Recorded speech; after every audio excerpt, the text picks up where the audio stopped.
இதை தான் நான் ஃபஸ்ட்லேருந்தே சொல்லிட்டுருக்கேன். முத்துக்குமரன் மேலே விஜய் சேதுபதி சாருக்கு ரொம்ப அக்கறைன்னு. இன்றைக்கி அந்த தேர்ட் ப்ரோமோ ரிலீஸ் ஆனப்போ கூட நிறைய பேர் போட்டிருந்தாங்க, விஜய் சேதுபதி சாருக்கு முத்து மேலே வன்மம், அவரோட அதுன்னு நிறைய வீடியோஸ் நான் பார்த்தேன்.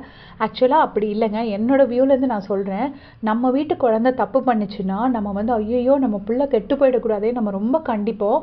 அதே அடுத்த வீட்டு குழந்தை தப்பு பண்ணிச்சுன்னா நம்ம வந்துட்டு பரவாயில்ல சார், இதெல்லாம் குழந்தைங்க இப்படி பண்ணுறது தானே அப்படின்னு சொல்லிட்டு நம்ம விட்டுருவோம். அதுக்கு காரணம் அந்த குழந்தை மேலே நம்மளோட அக்கறை அதிகமாக நம்ம கண்டிக்கிறதும் அதிகமாகும். அதே மாதிரி தான் விஜய் சேதுபதி சார் முத்துக்குமரனை கண்டித்த மாதிரி எனக்கு தோணுச்சு. இப்போவும் பார்த்தீங்கன்னா ஃபேட்மேனை பொழந்துட்டாரு. சூப்பராக என்ன சொல்கிறாருன்னா, நீங்கள் வந்துட்டு அன்றைக்கி வீடியோவில் நீங்கள் வந்து அன்றைக்கி சொல்லிட்டு இருந்தீங்க, நான் தான் உங்களுக்கு வெளியில் பிஆர் மாதிரி இருக்கேன் அப்படின்னு நீங்கள் சொல்லிட்டீங்க.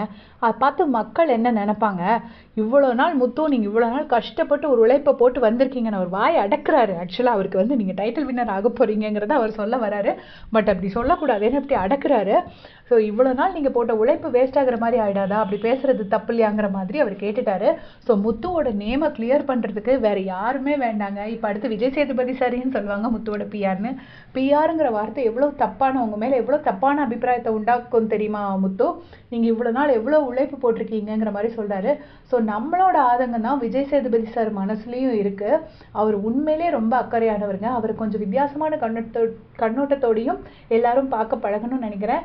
ஆக்சுவலாக அது வந்து தப்பு கிடையாது. முத்து மேலே உள்ள அதிகமான பாசத்தினால எல்லாருமே வந்து விஜய் சார் கோவப்பட்டாரு அப்படின்னு நினைக்கிறாங்க. பட் ஆக்சுவலாக அப்படி கிடையாது.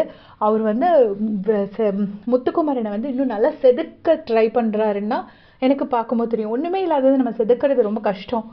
ஆல்ரெடி ஓரளவுக்கு நியர் டு பர்ஃபெக்ஷனாக இருக்கிற பையனை இன்னும் பர்ஃபெக்ட் ஆகணும்னு அவர் ஆசைப்படுறாரு. அதனால தான் முத்துவோட சின்ன தப்புக்களை கூட அவர் கண்டிக்கிறதுக்கான காரணம்னு நான் இன்னும் ஸ்ட்ராங்காக நம்புகிறேன். உங்களுடைய கமெண்ட்ஸ்